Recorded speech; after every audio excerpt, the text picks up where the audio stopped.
السلام علیکم. آپ سب کے علم میں ہے کہ انشاءاللہ تعالی 9 اگست کو ایک بار پھر پاکستان کے ایوان اپنی مدت کو پوری کریں گے، اور ہماری دعا یہ ہے کہ اس مدت کے پوری ہونے کے بعد عدت کا دور شروع نہ ہو، بلکہ جمہوریت کنٹینیو کرے اور نئے انتخابات وقت پہ ہوں. اور اسی اپنے عزم پہ کہ ہمارا مطالبہ بھی ہے، اور یہ مطالبہ ایم کیو ایم سے زیادہ کسی اور کا ہو نہیں سکتا، کیونکہ 2018 میں کسی کا بھی مینڈیٹ اس طرح نہیں چرایا گیا جیسا کہ سندھ کے شہری علاقوں کا اور متحدہ قومی موومنٹ کے مینڈیٹ کو چرایا گیا تھا. اور ضرورت اس بات کی ہے کہ سندھ کے شہری علاقوں میں صحیح ان کے منتخب نمائندے آئیں جو ان کے دکھ اور درد سے واقف ہوں.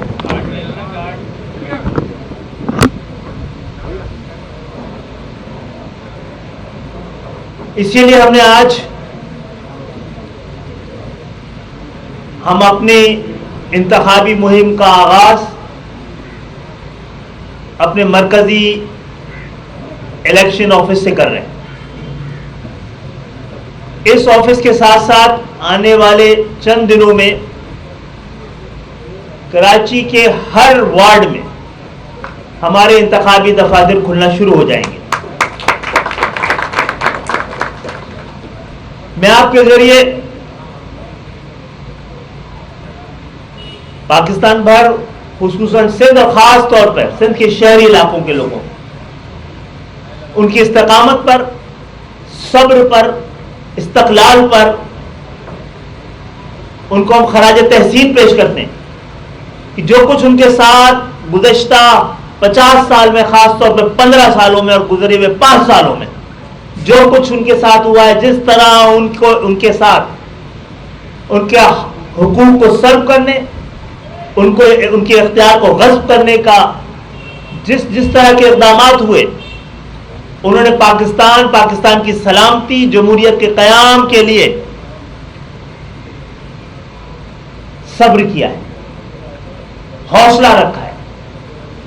تو انشاءاللہ مجھے امید ہے کہ پاکستان اب اس بات کو افورڈ نہیں کر سکتا کہ مصنوعی الیکشن ہو، مصنوعی مردم شماری ہو، مصنوعی ووٹر لسٹ ہو، جعلی حلقہ بندیاں ہوں. پاکستان 2 نمبر جمہوریت کا متحمل نہیں ہو سکتا ہے. پاکستان کو شراکتی، شمولیتی، عوامی، اصلی، حقیقی جمہوریت کی ضرورت ہے. اور ہم نے اس جاگیردارانہ جمہوریت، خاندانی حکومت، موروثی سیاست کے بیچ میں رہتے ہوئے عام پاکستانیوں کو، وہ عام پاکستانی جو 98 پاکستانیوں کے درد، دکھ، درد، ان کے مسائل سے نہ صرف واقف ہے بلکہ اس سے نبرد آزما رہے ہیں زندگی بھر، ان کو ایوانوں میں پہنچایا ہے. آج پاکستان کے اس جاگیردارانہ جمہوریت والے ایوان میں، اس جعلی جمہوریت میں الحمدللہ گزشتہ 30-35 سال سے یہ ایوان اس بات کے مبارکباد کے حقدار ہے کہ ہم نے اس ایوان میں ایک کونا ایسا ماڈل بنا کے رکھا ہے کہ عام پاکستانیوں کو، middle class, lower middle class, غریب لوگوں کو، مزدوروں کو، کسانوں کو ایوانوں میں پہنچانا ان حالات میں بھی ممکن ہے. اور آج ہم آپ کے ذریعے، آپ کے کیمروں کے ذریعے یہ دعوت پورے پاکستان کو دے رہے ہیں، اور اپنے اس وعدے کو ہم دوہرا رہے ہیں. یہ وعدہ ہمارا قوم کے ساتھ ہے کہ انشاءاللہ تعالی ہم نے پاکستان کے اندر جس طبقاتی جدوجہد کا آغاز کیا ہے اور خالصتاً عوامی نمائندوں کو جس طرح کا علاقہ، اسی طرح کے امیدوار کو ایوان میں پہنچانے کا جو آغاز ایم کیو ایم نے کیا تھا، ہمیں کتنی بھی مشکلات کا سامنا کرنا پڑے، ہم اپنے اس عزم کے ساتھ کھڑے رہیں گے. ہم نے بہت مشکلات جھیلی ہیں، یہ ہماری سیاست کی ضرورت نہیں تھی، یہ پورے پاکستان کی ضرورت تھی، دیہاتوں کی، قصبوں کی، چھوٹے شہروں کی بھی اور بڑے شہروں کی بھی، سلم ایریاز کی بھی. اور ہمیں امید ہے کہ پاکستان کا آئین، قانون، عدالتیں، ریاست، انتظامیہ اس دفعہ سندھ کے شہری علاقوں میں ان کے اصل مینڈیٹ کو ان سے چرانے کا کوئی اقدام نہیں کریں گی. اور آج ہی انشاءاللہ تعالی 4 اگست ہے، مہینہ آزادی کا آغاز ہو چکا ہے. ہم آج 4 اگست سے لے کر اور 14 اگست تک پورا عشرہ آزادی کے طور پہ منائیں گے. اور پورے پاکستان میں جہاں جہاں بھی ایم کیو ایم کے دفاتر ہیں، ایم کیو ایم کا یونٹ ہے، ایم کیو ایم کا کام ہے، وہاں پر نہ صرف یہ کہ پاکستان کا پرچم لہرایا جائے گا بلکہ پاکستان بننے کے مقاصد سے بھی ہم کوشش کریں گے لوگوں تک بات پہنچائی جا سکے. پاکستان میں مسئلہ معیشت کے بحران، اس وقت پاکستان میں معیشت کا بحران نہیں ہے، اس وقت نیت کا بحران ہے. پاکستان میں بینک کرپسی سے زیادہ پرابلم اس وقت مورل بینک کرپسی کی ہے. پاکستان میں اس وقت مسئلہ ڈیفیسٹ، اگر کوئی سب سے زیادہ پاکستان کو نقصان پہنچا رہا ہے وہ ٹرسٹ ڈیفیسٹ ہے جو ہمارے درمیان پیدا کر دیا گیا ہے.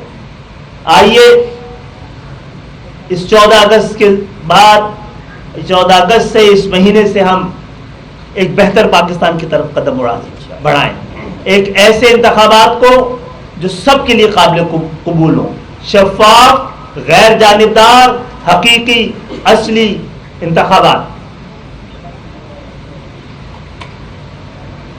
تو میں آج کی اس پریس کانفرنس کا مقصد آپ کو ان 2 باتوں سے آگاہ کرنا تھا. انشاءاللہ تعالی ہم امید کرتے ہیں کہ 2018 کی طرح ہمارے انتخابی مہم میں بھی رکاوٹ نہیں ڈالی جائے گی. ہمیں یقین ہے اور امید ہے کہ ہمارے بینرز نہیں اتارے جائیں گے، جھنڈے نہیں اتارے جائیں گے، اور تاکہ کم سے کم سندھ کے شہری علاقوں کے لوگوں کو یہ امید ہو کہ ان کے راستوں میں آنے والی رکاوٹیں اب دور ہو چکی ہیں. بہت بہت شکریہ. خدا تو اسمبلیاں پوری کر رہی ہیں، عدت کس کی شروع ہونے والی ہے عوام اور ہم سمجھ نہیں پا رہے. نہیں، میں نے کہا عدت شروع نہیں والا، ہم امید کرتے ہیں کہ نہ ہو ایسا، یعنی ہمیں جمہوریت سے نہ بچھڑنا پڑے، کوئی ایسے حالات نہ ہوں. عادل بھائی، کیا نگراں وزیر اعظم کے حوالے سے کوئی مشاورت ہوئی ہے؟ آپ لوگوں نے کوئی نام پیش کیا ہے؟ جی آج مشاورت ہوئی تھی، تو ہم نے کہا ہے کہ ہم رابطہ کمیٹی کے ساتھ بیٹھ کے، یہ گو کہ یہ پورا اختیار وزیر اعظم کا ہے، لیکن کیونکہ وزیر اعظم صاحب نے کمال مہربانی کرتے ہوئے ہر ایک اتحادیوں سے نام مانگے ہیں، تو رابطہ کمیٹی مشاورت کر کے اگر ضروری سمجھے گی تو نام دے گی. کے ساتھ ایک سوال ہے کہ جیسے مشاورت کی بات کی، نگراں وزیر اعظم کے حوالے سے ڈاکٹر عشرت العباد کا نام بھی گردش کر رہا ہے. اگر وہ نام مزید آگے آتا ہے تو آپ اس کی حمایت کریں گے یا؟ میرا خیال ہے میڈیا سے نکل کے باہر کاغذ پہ آئے گا تو پھر اس پہ جواب دے گی. اچھا خان بھائی یہ بتا دیں کہ نگراں وزیر اعظم کے لیے آپ کی مشاورت جاری ہے، تو سندھ کے اندر بھی وزیر اعلیٰ اور نگراں حکومت کے حوالے سے آپ کی کہاں تک بات چیت پہنچی ہے؟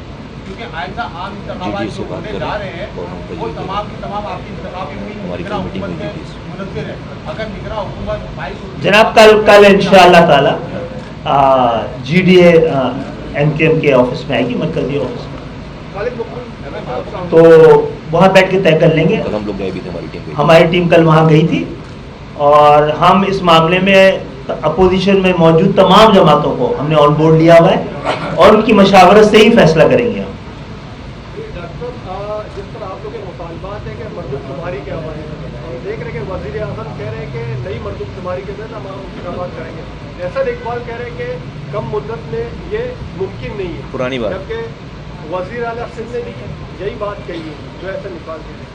تو اگر پرانے مردم شماری کے تحت جو آپ کے تاثرات دور نہیں کیے تو ایم کیو ایم کا لائے عمل کیا ہوگا؟ کیا آپ انتخابات میں جائیں گے؟ ایم کیو ایم کا مطالبہ تو یہ ہے کہ کسی کو بھی رائے حق دہی سے محروم نہ رکھا جا سکے، باقی جمہوریت کو جو سوٹ کرتا ہے وہی کیا جائے. یہ بتا دیجیے گا کہ آپ نے مطلب اعلان کی کرتی ہے یہاں سے ہمارا مذہبی دفتر ہے، تمام چیزیں سب کرتے ہیں، ساری سیاسی جماعتیں کرتے ہیں،